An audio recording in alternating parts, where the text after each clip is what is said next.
Sembarangan nih berkelas. Cantik, cantik, cantik. Kali kotoran sensasi. Beli parfum ke kota Mekah jauh. Assalamualaikum semuanya. Perkenalkan, saya Adam Rizky dari ESB. Di sini saya akan menyelesaikan tugas dari Bu Nisrina. Jos. Baik. Yang pertama ada keseimbangan sektor publik dan privat dalam ekonomi campuran Islam. Ekonomi Islam tidak menganut kapitalisme absolut atau pasar bebas tanpa kendali, maupun sosialisme atau kontrol penuh negara. Keseimbangan dicapai melalui prinsip dual ownership. Apa itu? Yaitu kepemilikan ganda. Pencapaian keseimbangan, sektor privat diberikan kebebasan untuk mengelola kepemilikan individu atau yang disebut dalam Islam yaitu milkiyah fardiyah melalui mekanisme pasar yang kompetitif dan adil. Namun, negara wajib menguasai sektor publik atau disebut milkiyah amanah yang menyangkut hajat hidup orang banyak seperti air, energi, dan sumber daya alam. Sesuai hadis manusia berserikat dalam 3 hal, yaitu air, padang rumput, dan api. Namun juga memiliki resiko yang dominasi, yaitu ada beberapa hal. Salah satunya yaitu pasar terlalu dominan. Apa maksudnya? Yaitu memunculkan monopoli atau yang biasa kita sebut dengan ikhtiar, yaitu kesenjangan, ada lagi kesenjangan kekayaan yang ekstrim, terus pengabaian terhadap masyarakat miskin karena orientasi hanya pada profitnya saja. Dan yang kedua, ada negara terlalu dominan. Bagaimana maksudnya? Yaitu mematikan insentif individu untuk berinovasi, birokrasi, dan yang tidak efisien, dan potensi penyalahgunaan kekuasaan yang menghambat pertumbuhan ekonomi. Baik, lanjut yang kedua, ada integrasi ekonomi positif dan normatif. Dalam ekonomi konvensional, ekonomi positif atau fakta dan normatif atau etika sering dipisahkan. Ekonomi Islam justru mengintegrasikannya.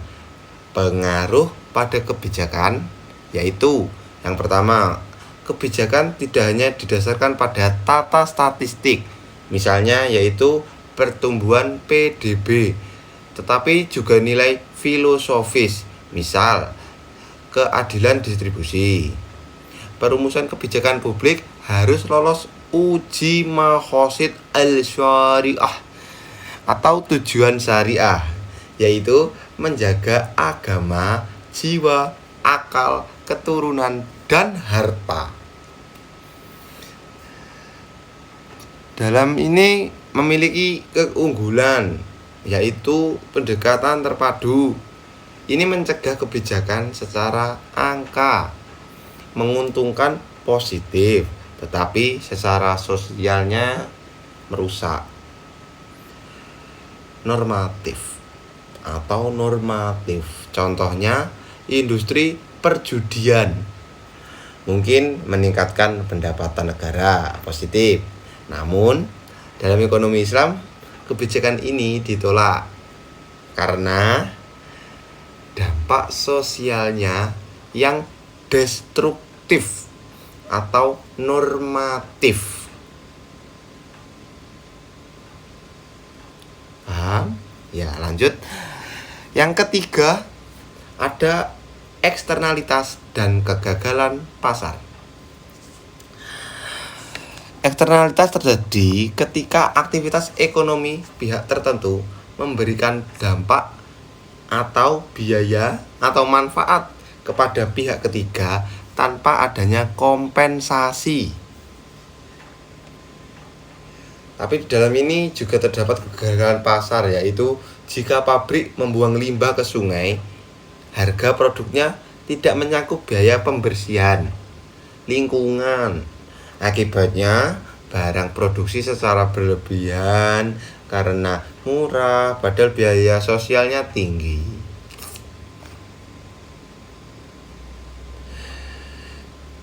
Invensi dalam perspektif Islam, pemerintah wajib melakukan intervensi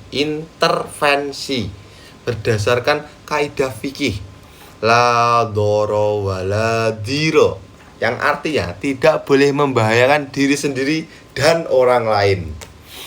Intervensi bisa berupa pajak, yaitu intervensi biaya atau regulasi ketat untuk memastikan bahwa hak masyarakat atas lingkungan yang bersih tidak terzolimi oleh kepentingan privat. Ya.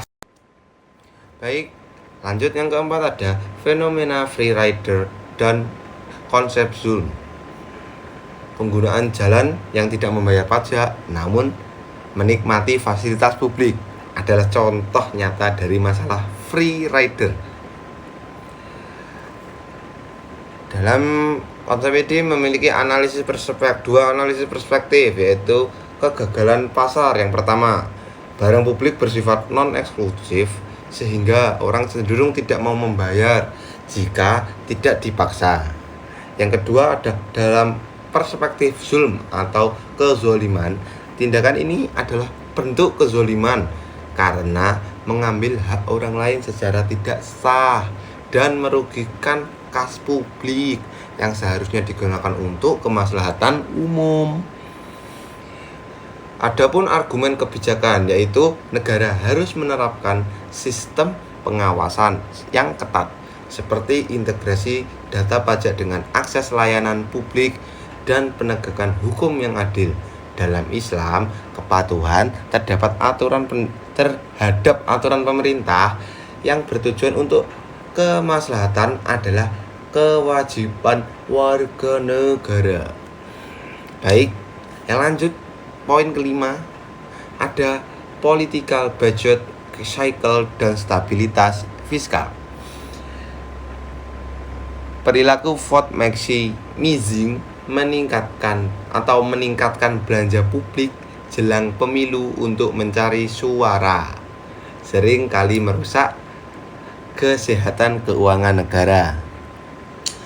Terdapat dampak yang terjadi, yaitu terjadi defisit anggaran yang membengkak, inflasi akibat uang beredar yang tidak produktif, dan pengabaian proyek jangka panjang demi kepentingan politik jangka pendek. Pencegahan melalui keuangan publik Islam, yaitu prinsip amanah. Yang pertama, kekuasaan dan anggaran adalah amanah dari Allah Subhanahu wa ta'ala yang harus dipertanggungjawabkan, bukan alat politik. Sekali lagi, bukan alat politik. Transparansi dan akuntabilitas penggunaan dana publik harus berorientasi pada maslahat umum atau yang biasa kita sebut al-maslahah al-amanah. Larangan pemborosan atau tadrir, pengeluaran yang hanya ditunjukkan untuk citra politik tanpa nilai manfaat nyata, dilarang.